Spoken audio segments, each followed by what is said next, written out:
ব্যক্তিসত্তার মনস্তাত্ত্বিক সংজ্ঞা দিন। ব্যক্তিত্বের পঞ্চ উপাদান তত্ত্ব আলোচনা করুন। এই তত্ত্বের শিক্ষাগত তাৎপর্য লিখুন। এটি 10 মার্কস কোয়েশ্চেন। এটা রচনাধর্মী প্রশ্ন উত্তর।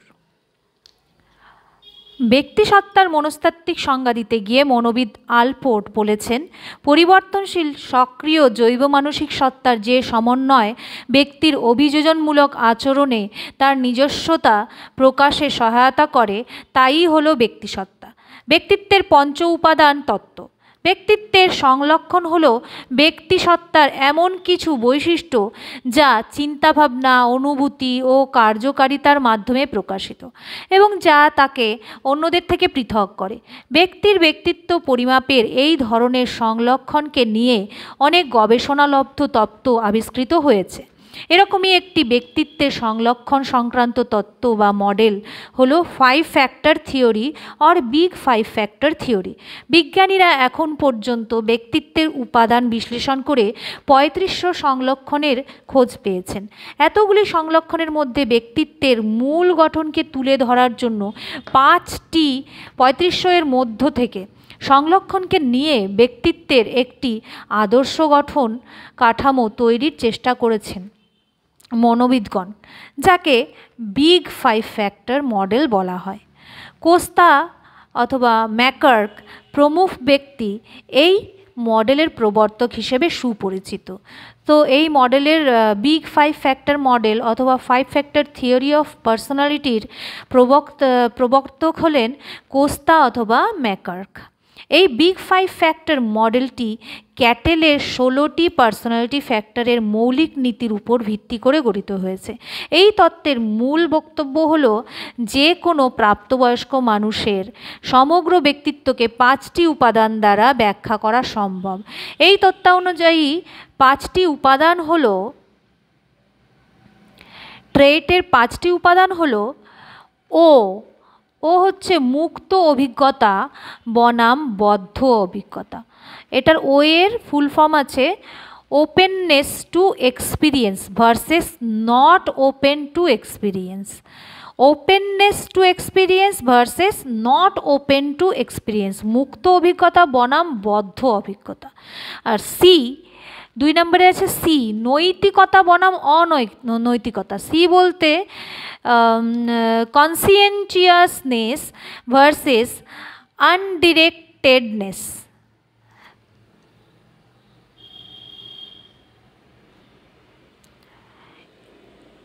ই বহির্মুখিতা বনাম অন্তর্মুখিতা।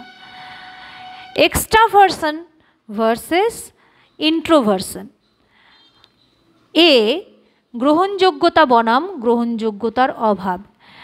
অ্যাগ্রিয়েবলনেস ভার্সেস অ্যান্টাগনিজম। এন বাতিগ্রস্ততা বনাম আবেগ সাম্যতা। Neuroticism versus emotional stability. So এই বিগ 5 ফ্যাক্টর এর মডেলকে আবার ওশান মডেলও বলা হয়।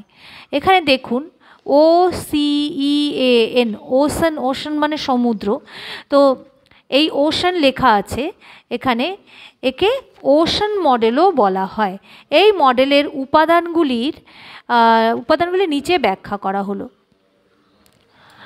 ও মুক্ত অভিজ্ঞতা বনাম বদ্ধ অভিজ্ঞতা। Openness to experience versus not open to experience.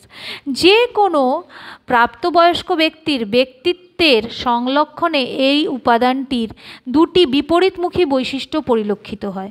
অর্থাৎ যে কোনো প্রাপ্তবয়স্ক মানুষ মুক্ত অভিজ্ঞতা অথবা বদ্ধ অভিজ্ঞতার অধিকারী হয় এবং সেই অনুযায়ী তার চারিত্রিক আচরণ বা ব্যক্তিত্বের ধরন গড়ে ওঠে।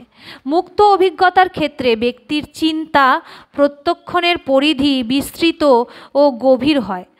এরা সৃজনশীল ব্যক্তিত্বের অধিকারী হন। বদ্ধ অভিজ্ঞতার ক্ষেত্রে ব্যক্তি নমনীয় মানসিকতার অধিকারী হন। ব্যক্তি যে কোনো বিষয়কে গতানুগতিকভাবে প্রত্যক্ষণ ও গ্রহণ করে।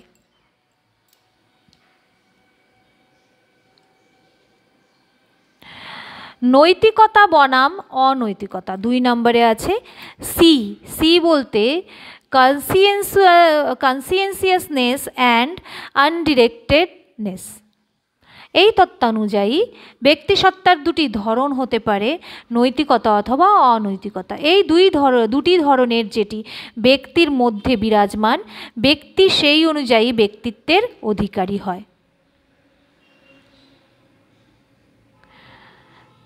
নৈতিক বোধ সম্পন্ন ব্যক্তি কোনো কাজ করার পূর্বে উচিত বা অনুচিত, ঠিক বা ভুল বিচার করে কাজটি করে।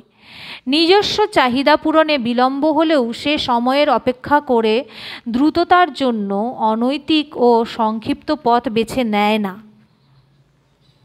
এবার অনৈতিক বোধ সম্পন্ন ব্যক্তি কোনো কাজের পূর্বে ন্যায় অন্যায়ের মূল্যায়ন করে না। এদের কর্মপরিকল্পনায় নমনীয়তা থাকে বলে এদের কাজের স্থায়িত্ব কম থাকে এবং হাল ছাড়া মনোভাব দেখা যায়। বহির্মুখিতা বনাম অন্তর্মুখিতা। তত্ত্বানুযায়ী ব্যক্তিসত্তার এই দুটি বিপরীতমুখী ধরন হল, বহির্মুখী ব্যক্তিত্বের উপাদানের কারণে ব্যক্তি সমাজের সঙ্গে পারস্পরিক সম্পর্ক স্থাপন করে এবং তার সামাজিকতার বৈশিষ্ট্য পরিস্ফুট হয়। এরা আচরণগত দিক থেকে অস্থির চিত্ত হয়। আর অন্তর্মুখী ব্যক্তিত্বের উপাদানের কারণে ব্যক্তি সমাজ বিমুখ ও একাকিত্বপ্রিয় হয়। এরা স্বাভাবিকভাবেই স্থিরচিত্ত, সতর্ক ও নিরুৎসাহী হয়। 4 নম্বর এ, গ্রহণযোগ্যতা বনাম গ্রহণযোগ্যতার অভাব, অ্যাগ্রিয়েবলনেস ভার্সেস অ্যান্টাগনিজম। এই উপাদানের মধ্যে বিভিন্ন বিষয়ের দ্বৈত মত যুক্ত রয়েছে, অর্থাৎ বিপরীতমুখী প্রতিযোগিতা ব্যক্তিসত্তার সংলক্ষণকে প্রভাবিত করে। যেমন গ্রহণযোগ্যতা, যে সমস্ত ব্যক্তির মধ্যে বিষয়গত গ্রহণযোগ্যতা বেশি তারা আচরণে নম্র ও ভদ্র স্বভাবের হয়। এদের ওপর যে কোনো বিষয়ে আস্থা রাখা যায়। গ্রহণযোগ্যতার অভাব, যে সমস্ত ব্যক্তির বিষয়গত বা পরিবেশগত গ্রহণযোগ্যতা কম তারা আচরণে খিটখিটে ও গোঁয়ার ধরনের হয়। এদেরকে সহজে বিশ্বাস করা সম্ভব হয় না। এদের মধ্যে নেতিবাচক মানসিকতা রয়েছে। 5 এন, বাস্তিকগ্রস্ততা বা বনাম আবেগ সাম্যতা, নিউরোটিসিজম ভার্সেস ইমোশনাল স্টেবিলিটি। এই উপাদানটি ব্যক্তির আচরণকে প্রাক্ষবিক দিক থেকে প্রভাবিত করে। যেমন বাতিকগ্রস্ততা, দুশ্চিন্তাগ্রস্ত ও মনমরা প্রকৃতির হয়। এরা যে কোনো বিষয়ে নার্ভাস হয়ে পড়ে। এরা একটু ব্যাধি সচেতন ও চাপগ্রস্ত হয়। আবেগ সাম্যতা, রক্ষা করতে যে সমস্ত ব্যক্তিরা সক্ষম তারা আচরণে আনন্দপ্রিয় ও নিশ্চিত প্রকৃতির হয়। এরা দৃঢ়চিত্তের অধিকারী হয়। এরা যে কোনো চাপ সহ্য করার ক্ষমতা রাখে। এবার তত্ত্বের শিক্ষাগত তাৎপর্য অথবা গুরুত্ব। এই থিওরিটির শিক্ষাগত তাৎপর্য আর গুরুত্বটা আমরা জানব। এই তত্ত্বের উপাদানগুলি যেহেতু ব্যক্তিত্বের প্রকাশক, সুতরাং শিক্ষার ক্ষেত্রে এই তত্ত্বের উপযোগিতাকে ব্যবহার করা যেতে পারে। যেমন সামাজিকীকরণ, বিগ 5 ফ্যাক্টরের এক্সট্রাভার্জন উপাদানটি ব্যক্তির সামাজিক আচরণকে ব্যাখ্যা করে। এই তত্ত্বের জন্য শিক্ষার্থীকে এই উপাদানটি দেওয়া হলে তার সামাজিক গ্রহণযোগ্যতা পেতে ও সামাজিকীকরণের গুণাবলী অর্জনে সহায়ক হয়। 2 সফল শিখন, এই তত্ত্বের এক্সট্রাভার্জন উপাদানের সাহায্যে শিক্ষার্থীর মধ্যে জ্ঞানের সঞ্চার হয় যা শিখনকে সফল করতে সাহায্য করে।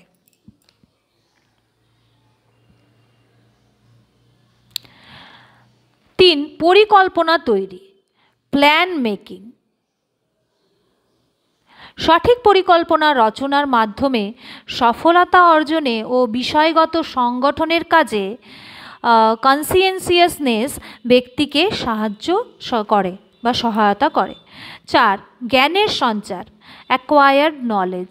ওপেননেস টু এক্সপিরিয়েন্স উপাদানটি শিক্ষার্থীকে জ্ঞান লাভে সাহায্য করে, যা তার শিক্ষা লাভের সহায়ক। রচনাধর্মী প্রশ্ন, পরের প্রশ্নটি, শিশুর পরিচর্যার ক্ষেত্রে পরিবারের ভূমিকা আলোচনা করুন। অথবা সংজ্ঞা সহ শিশু লালন অনুশীলনের বৈশিষ্ট্যগুলি লিখুন। অথবা শিশু লালন অনুশীলন কি, বিভিন্ন ধরনের শিশু লালন অনুশীলনের বৈশিষ্ট্য সম্পর্কে আলোচনা করুন। সাধারণত প্যারেন্টিং বা চাইল্ড রিয়ারিং বা অভিভাবকত্ব বলতে বোঝায় শৈশব থেকে বয়ঃসন্ধিকাল পর্যন্ত শিশুর বিকাশের দৈহিক, প্রাক্ষবিক, সামাজিক অথবা বৌদ্ধিক বিকাশের জন্য উন্নয়নমূলক প্রক্রিয়া বিশেষ। শিশুর সঠিক বিকাশের ক্ষেত্রে অভিভাবকত্ব বিশেষ প্রভাব বিস্তারকারী উপাদান হিসেবে কাজ করে। অভিভাবকত্ব বা গুড প্যারেন্টিংয়ের মাধ্যমে শিশুর বৃদ্ধি সঠিক বা সুষম হতে পারে। এই অভিভাবকত্বকে অন্যভাবে বলা যায় শিশু লালন অনুশীলন। বিভিন্ন ধরনের শিশু লালন অনুশীলন আছে। Types or styles of child rearing practice.